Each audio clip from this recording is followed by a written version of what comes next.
That deeply burnt, cracked top isn't a mistake. It's the whole point.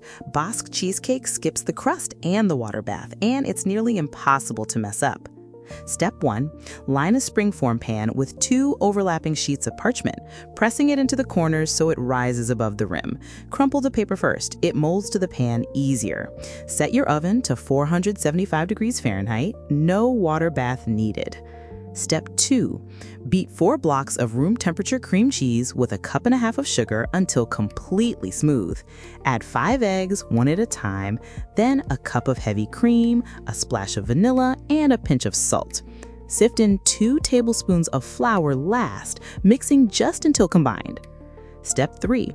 Pour the batter into the lined pan and bake on the middle rack for 50 to 60 minutes. You want the top deeply burnished, almost black in spots, while the center still jiggles like loose gelatin. That's the exact texture you're after. Step 4. Pull it out and let it cool at room temperature for at least 2 hours. It will sink and wrinkle slightly, and that's normal. Then chill it in the fridge for 4 hours before slicing for that dense custardy center. Pro tip: don't pull it early because you're scared of the burnt top. Underbaking is the only way to actually ruin this cake. What's your favorite cheesecake twist? Comment below. Follow Sikho for more. Visit Sikho.ai.